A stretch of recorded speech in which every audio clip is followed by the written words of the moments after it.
All right, everybody. Thank you very much for joining us. It is August 4th, 2020. I'm your host, Coin Icarus, and my co host, Nico, aka BitVolt. He's going to come and join us in a couple of minutes. Um, Welcome to another episode of Simply Bitcoin, a daily weekday show recapping the Bitcoin news, fails, price action, and of course, no shitcoins because, after all, it's Simply Bitcoin. Hope everybody's doing well tonight.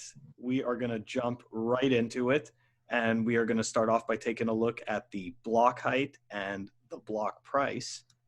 So let's get that going. Well, just need the host. Oh shit! Host to enable a screen. 0 for 2. Okay. 0 for 2. It's okay. It's okay. Here we go. All right. Okay, so we're going to start off first with the block height, 642,266. Bitcoin price, 11,210. And our newly added favorite, the GBTC Premium, which is still pretty high. It's actually higher than it was yesterday.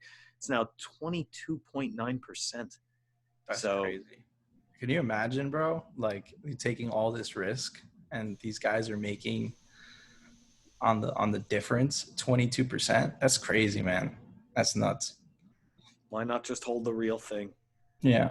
You know, it's a little bit more of a learning curve. If you actually want to hold it in a hardware wallet, but I think it's well worth it.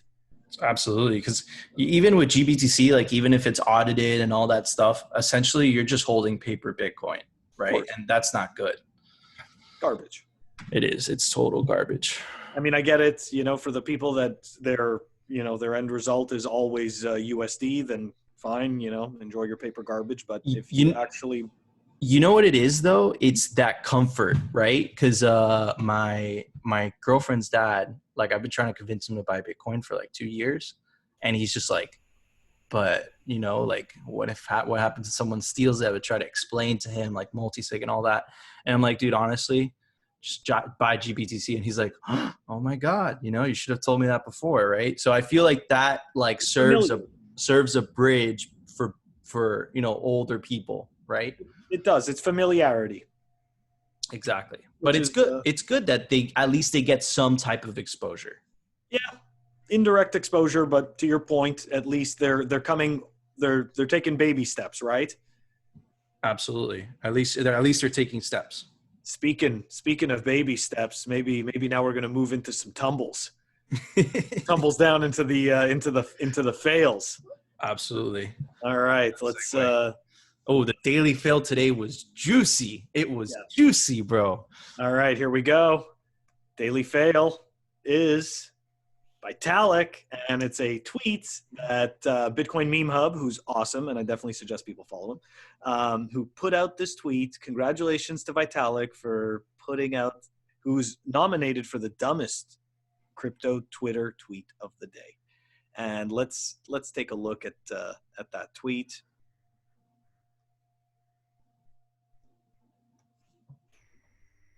Here it is, folks.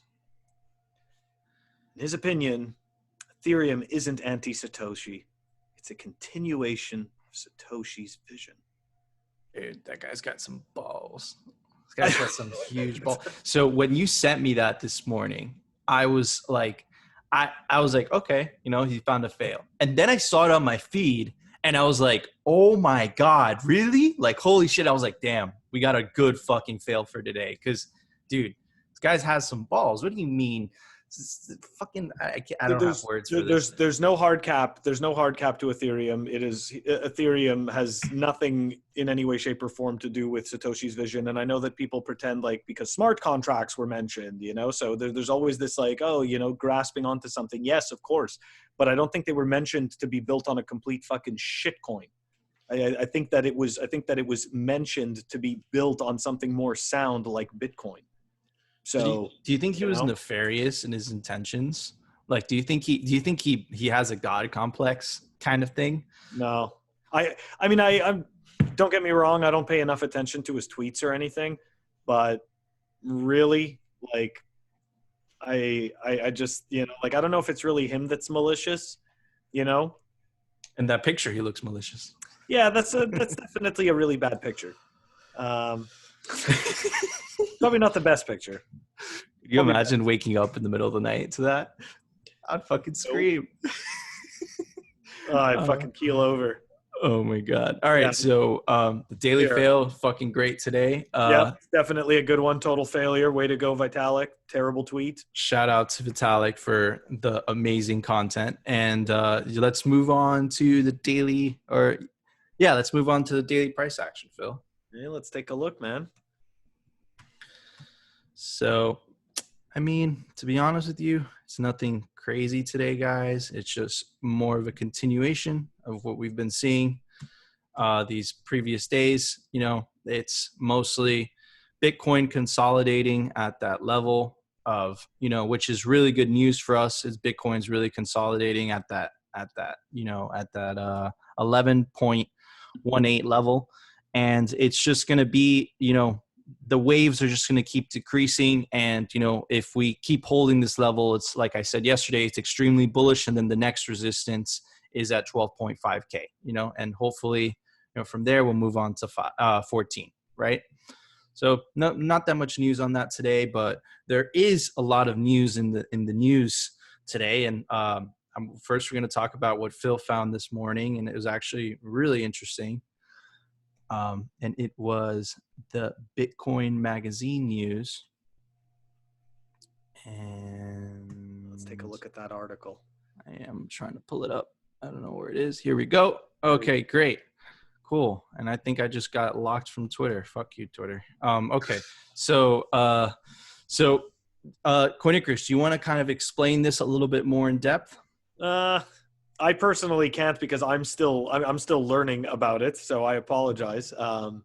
But yeah, I found this, I found this article, and it's something that I want to dig into. I'm actually going to be interviewing somebody who's a little bit more familiar with BIP8 this week.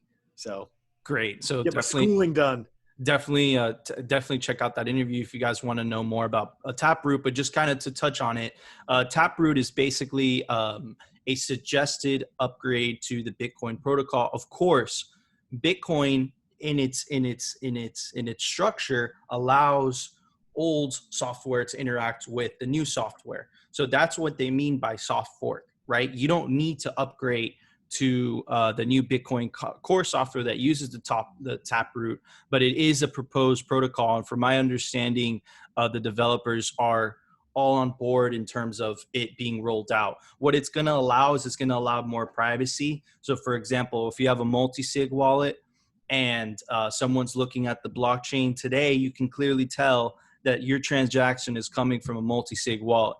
After the rollout of Taproot, from my limited understanding, and of course, you guys could definitely tune into Phil's podcast later on this week, where he's going to be interviewing someone that's really in the know about this. So if you guys want to find out more information about that, definitely check out that podcast. But what Taproot's going to definitely allow you to do is it's basically going to allow you to cover those transactions. So if you want to have a multi-sig transaction and you're looking at the blockchain, of course, you're still going to be able to see the transaction happening, but it's not going to allow you to see the type of transaction in terms of you're not going to be able to see that it came from multi-sig. So that helps obviously from people holding in multi-sig wallets, but more importantly from the Lightning aspect, right? It's going to be difficult for chain analysis companies to check out that you're actually doing a Lightning transaction. And that's actually kind of a big deal, right? Because Lightning is one of the biggest proponents for the scaling problem of Bitcoin at the moment, which in my opinion, it's really not a problem. But, for all the fucking doubters, I'm going to fucking say that. So fuck you. So, definitely, like I said before, check out Phil's podcast, to get more in detail. And I hope I didn't butcher it too much. But if I did, give me shit for it. I deserve it. And let's move on to the next topic. And I got signed out of Twitter, like I said before. So. But let's just remind everybody, this stuff is pretty complex. And, it's we're all learning, so absolutely don't absolutely. And don't kill yourself. So there's also another there's actually kind of a big deal today for any ColdCard holders, any ColdCard users. ColdCard firmware 3.18 got released speedier input, no shitcoins added. TM, I love that. You know, they're just fucking with you. They would never add shitcoins, but I think they were just trying to press on Ledger there. So that's clever. New settings, delete PSBTs, but that PSBT stands for partially signed Bitcoin transactions. Current XFP fingerprint on ready to sign, file names, SD card, and at PSBT improved error messages. So there was an error message, guys, with the new release of Electrum, and people were running into this problem when they were trying to sign an air gap transaction using the SD card on your ColdCard. People were running into this error. So it looks like the Electrum developers are aware of this, and it looks like the ColdCard developers are aware of it as well, and they're trying to mitigate that problem. So that's pretty cool. And another bullish piece of news, which is kind of like, you know, I would say it's really not as important as the first news, but it's definitely really interesting, which is kind of like the conclusion of what we were talking about yesterday in terms of Dave Portnoy. Man, I have so many windows. God damn. Okay. Oh yeah, that's right. He did another video today. He did. Here we go. Awesome. Okay. Sorry about that. Anyways, so Dave Portnoy basically, you know, was putting out this, you know, this saying that he was very bullish on Bitcoin, but he didn't know what it was. So Tyler Winklevoss, which is one of the founders of Gemini Exchange, right? He basically said, listen, you don't know about Bitcoin, I'll show it to you. And they accepted it. I'm sure they're going to make a video of that, right? So this is kind of a big deal, which is what I was touching upon yesterday, in the sense that, man, you get a guy from mainstream now all of a sudden going into Bitcoin, which is kind of bullish to me, in the sense that this is basically adoption, right?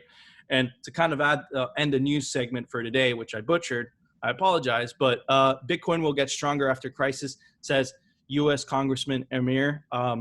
Again, this is just adding to, you know, basically what we've been saying about how Bitcoin's just become more and more mainstream. And to me, this is more bullish news. And it's extremely bullish in the sense, Phil, that like you're not getting pushback as you were before. From before, you know, you would hear someone say something like that and they would be talking shit about Bitcoin. They'd say Bitcoin's used for drugs, Bitcoin's used for this, but now it's just like, you know, it's unstoppable. And the fact that a U.S. Congresswoman is willing to say something like that on record is kind of a big deal to me. I don't actually think that when people say to you, you know, like Bitcoin's used for drugs, and they try to act like it's a bad thing, they don't seem to really understand what they're truly implying. So, you know, let's be honest, it's used for that because it reduces friction, and it's liquid, and it's easy to transfer. So, absolutely. I mean, like, you know what I mean? It's just like, yeah. So the reality is that the majority of drugs are bought and purchased with USD. So. Absolutely. And I mean it like in the mainstream sense, you know, because it's not like, as Bitcoiners, they portray it as negative, of course. So as Bitcoiners, we don't give a shit. We know that what we know the truth of Bitcoin, right? But the mainstream paints Bitcoin as this villain. And what we see with Dave Portnoy, who just interviewed Trump, and we see with this Congresswoman feeling comfortable saying these statements, is that you're kind of seeing a shift in the mainstream's outlook of Bitcoin. And in my perspective, I think that's very important in terms of how the public sees Bitcoin. At the end of the day, guys, Bitcoin's a honey badger. Bitcoin doesn't give a shit what you think about it, right? That's the reality of the situation. But I think it's very bullish, right, in the short term, that we're kind of seeing this conversion of like, oh, Bitcoin's evil, you know, what the fuck's a cryptocurrency, to, you know, Bitcoin could be a force of good, right? So I really like that. I appreciate that, even though we don't really need it. So tomorrow, guys, is really exciting because I'm dropping my podcast with Phil himself. Coin Icarus. Damn, fuck. Same difference. And man, if you guys want to know the inside scoop of Coin Icarus, you guys should definitely check it out tomorrow. It's going to be great. We talk for a while. We talk about, you know, his story, what Bitcoin means to him, and and of course, his favorite fucking ice cream flavor. So you guys should definitely check that out tomorrow. And of course, guys, don't forget to like and subscribe. Tune in tomorrow if you want simply Bitcoins and no fucking shit coins. Peace out. Yeah.